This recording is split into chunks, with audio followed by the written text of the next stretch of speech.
Hi, my name is Robert. Please read the comments in the About section of this video.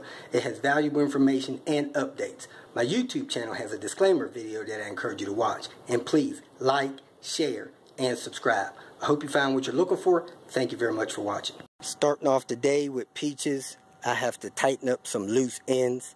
I'm going to do my final coolant flush on this vehicle. Drain out the coolant in there. Add back the distilled water. I guess I'm going to do one more flush.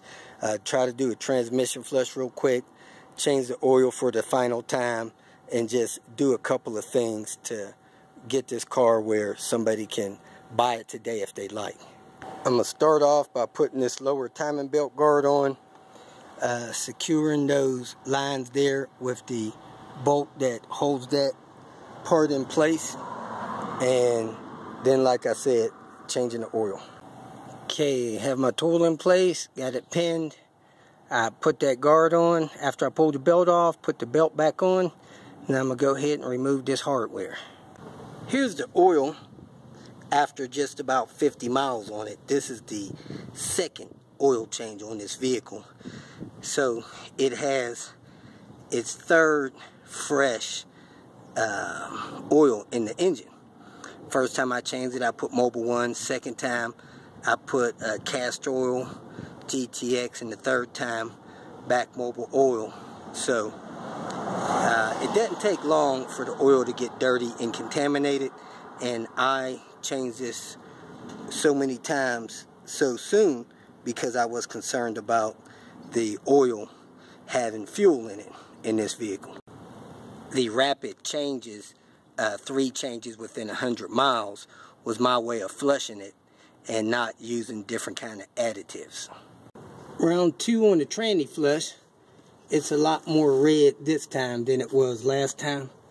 I don't know if you can see that good or not, but it's the second drain on it. So I'm going to put the plug back in it, drive it for 50 or 100 miles, and do it one more time. The magnet looks really clean on the second drain. Okay, next to the last coolant flush. A little bit of green stuff in there, not much, but I'm going to add back a gallon of distilled water, run the car for 10 minutes, drain that out, and then put in the coolant. I tested the low coolant light again just to make sure it works, and it did come on when the water level got down low, so should come on again here in a second.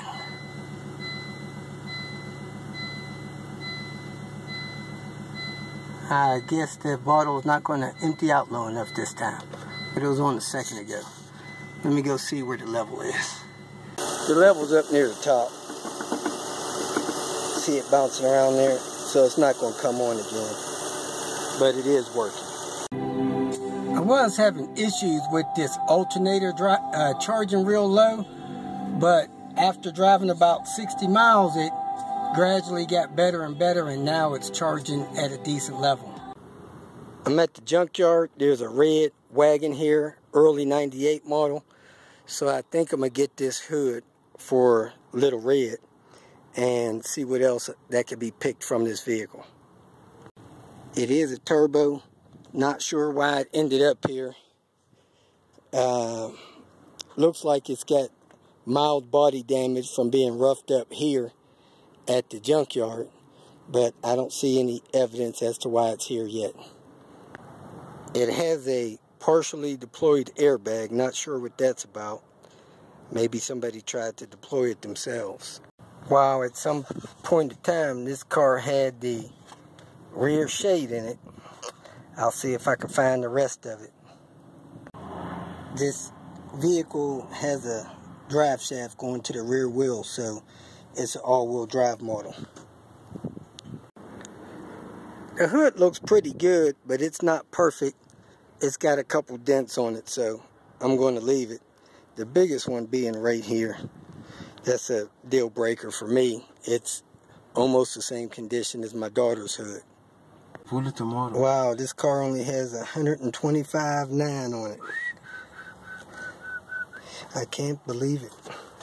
So I jumped the wires up there on top of the cluster, hooked it up to my 9-volt battery, and voila, I have the mileage. Here's the rear window passenger side for these vehicles, and as you see, they have an antenna wire that comes up here, and that's why they get better reception than the 850s. Much better reception.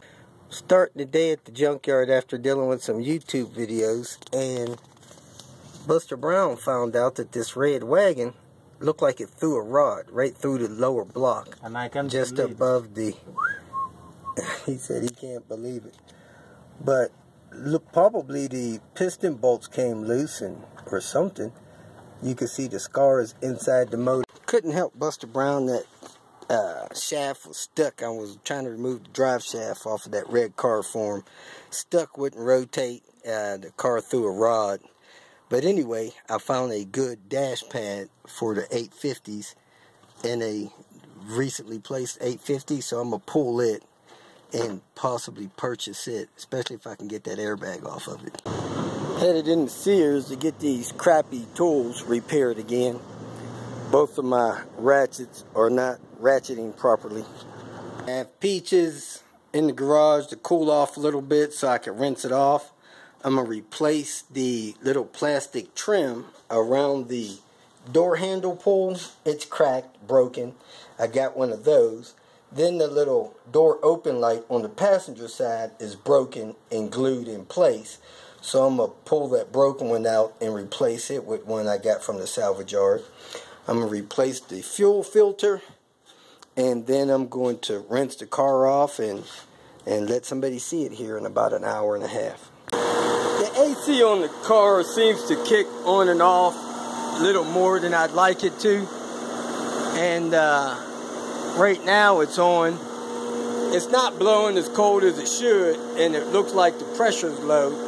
So I'm going to service a little bit with some Freon I got from the store.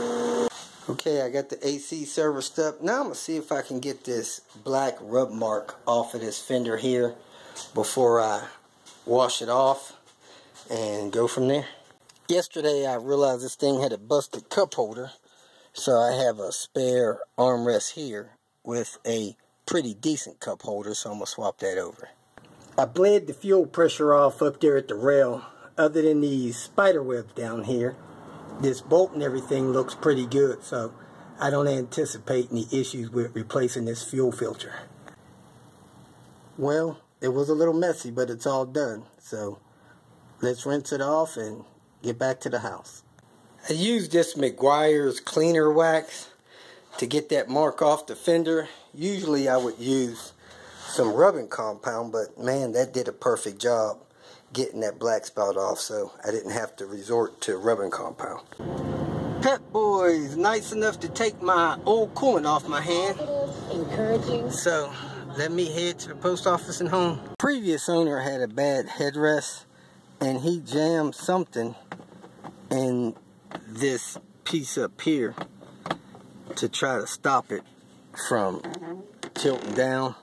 So he really damaged it, so I went and got another one out of the salvage yard. That one should hold that sun visor better. Okay, I just added my Lucas fuel injector cleaner in there. I got about 14 gallons in there, so I did just about an entire bottle. I replaced the cabin air filter, but as you can see, the one that was in there wasn't even really in need of being replaced. It was just older. So whoever had this vehicle before the guy I got it from really had it maintained, because that cabin air filter must have been brand new when they turned it over to him. And it's a Volvo, and he only drove the car for 2 years. So this is what you get from Blackstone Labs. They'll send you a package with 1 or 2 of these in there. You fill that out, they take it, put postage on it. It comes with a form that you fill out with the information of the vehicle and your oil. You could put your credit card information, stuff like that on there, send it back. What I normally do is mail it off, and then when they get it, they'll call me, and then I give them my credit card number over the phone. You got a cap for the bottle. You have a absorber for inside the bottle, like a lining. you have the bottle that you fill up with oil at least 3/4 of the way. Then you have this little Ziploc bag that you put the bottle in. So let me go ahead and do that real quick. So you put the bottle in the plastic. I wrap it up in the absorbent material here so that it's all wrapped up nice and neat. Then I stick it down in the bottle, but actually I wrap my label up outside of that. Now I stick it all down in the bottle so that it all fits down in there like that, and then I put the cap on it, take it to the post office and let them mail it off. And I do declare it that it's a liquid oil in the bottle. It says on there that it's liquid, so it's not a mystery. And they have to send it ground because it has motor oil in it. Today I'm going to introduce to you Cherry. Cherry is a base V70 98 model that I specifically purchased so that I can have tires for Peaches. I believe it has a burnt valve. I'm getting ready to check that out and see. And I was just going to take the tires off of it and junk it and hopefully get $300 for junking it. But a couple of people are, I guess, kind of pleading with me not to. So depending on the condition of the compression test, I may save it. If the compression is low on the remaining cylinders, I'm going to go ahead and move towards just, taking parts off of it and junking it, because I'm not going to save a car of this age and caliber when it's just, no real use for it for me. It does drive and run. I started it up and drove it here. But I don't have any intentions on putting too much into a car that's not turbo. That's just me.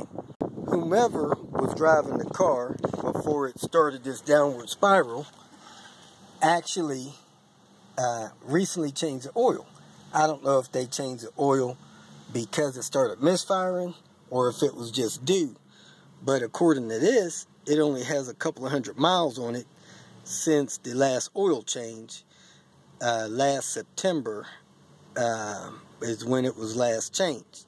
So somewhere between then and now, it ended up in the state that it's in.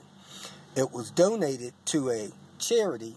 The charity auctioned it off to a gentleman that found out his problems was more severe. He passed it on to a guy that found out the problems was more severe. And I purchased it from them, like I said, primarily for the tires and to junk it. So here we are. It was equipped with tracks. However, the ABS module I took off of it did not have tracks, but it caused the ABS light and the tracks lights to go off. So I borrowed it for a few days. It has manual ECC. It has a full stereo. It does not have a sunroof. It's just a base V70. It appears to have a good transmission. No transmission warnings when I drove it, but it was misfiring and vibrating. So I'm going to start it, let it warm up, and do a compression test. I'm also going to take the door check off of that door if it's good and put it on Peaches over there, because the one on Peaches is popping and making noise. Turn the key to start it and it should fire right up. Starts right up and it's vibrating because it's misfiring, and I'm pretty sure that misfire they told me was number 3. So I disconnected the fuel injector on number 3, and you can see how bad it causes the door to shake with this misfiring that it's doing. Let me step out of it so you can see how bad it shakes. Once these cars get up above 1500 RPMs, you really can't feel the shaking as much as you do when it's at idle. So people do drive these vehicles at 1800 RPMs and higher. It really doesn't shake that bad, but it shakes pretty bad at idle because it's misfiring. Here's the issues that I see with the vehicle so far. Number one, it's misfiring. Number two, I have no records of a timing belt ever being replaced. Number three, it's not turbo.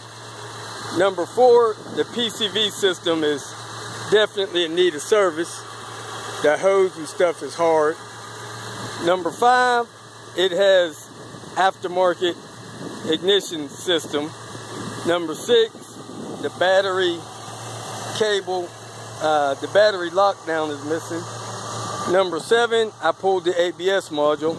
Number eight, I took a headlight wiper, which means this vehicle was equipped with heated seats. Number nine, it has a window busted out. Number 10, it doesn't have much power options like power seats or nothing like that. Number 11, the wiper blades are old and worn out. Number 12, it'll probably have worn out tires on it. May or may not have aluminum wheels. 13, it has a dent in the door there where somebody sideswiped it. 14, it has a little body damage there. 15, the seats are getting worn out where they're tearing. And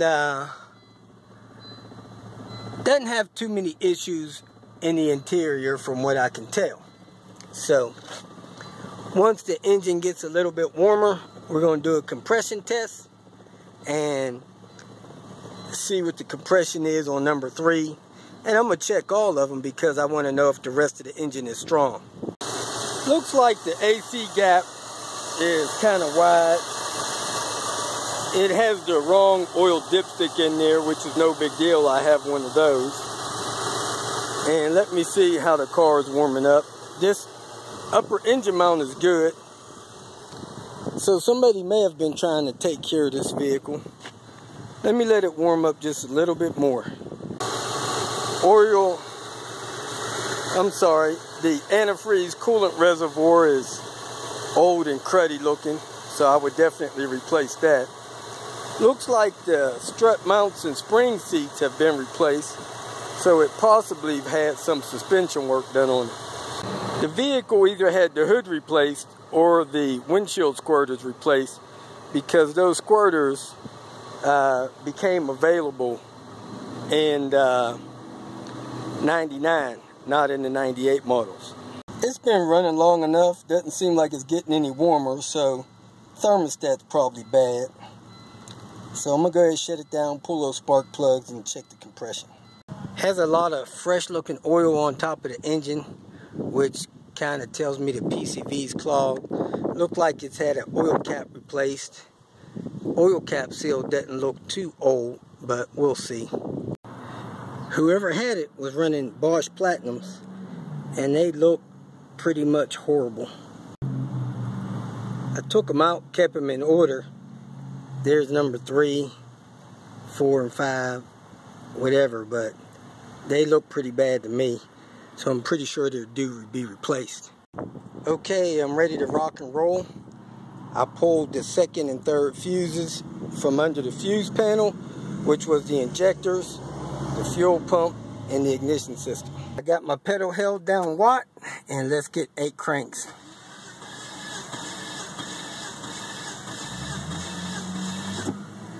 Battery's not as strong as I'd like, but I'm gonna try to get this done. Number 1 has about, man, I think that's 60, 70, 80, 85. 185, which is good. This car may have hope. Number 2 looks like it's at 185 as well. 186, so I may save this vehicle if the other 3 check out fine.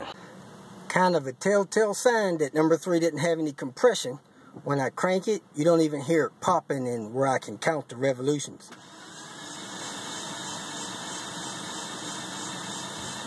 So there's no compression resistance. Number 3 has, I guess, about 10 or 15 PSI. Let me check the other 2 real quick. Okay, here's number 4.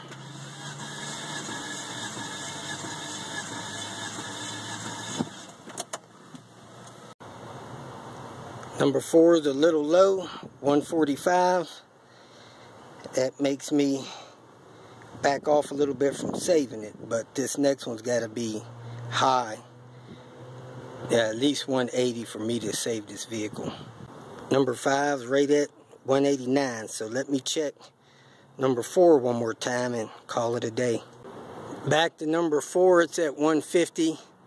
That makes it about 20% lower than the others. You get 18, yeah, about 17%. So I guess it's good enough to save. Let me see what kind of commitments I could get on it, and we'll probably save this thing, even though it's not something that I would probably try to resell. So last but not least, there's an issue with the title because the guy that bought it from the auction never titled it in his name, and the revenue office may have a problem with that. So I'm gonna go visit them, see if they got a problem with it. If so, he'll have to title it before he can title it over, sell it to me. And I'm not sure where he'll want to do that or what it'll cost. My guess is about $150, but we'll see and go from there. I don't be into this car too deep. If you feel that this information was useful, please like it and share it with your social media friends. You can subscribe to my channel so that you will get notifications of future videos that I post. You can follow me on Twitter, and if you need to contact me directly, please visit my website. And if you have any questions, leave them below, and someone or myself will reply to them. Again, thank you very much for watching.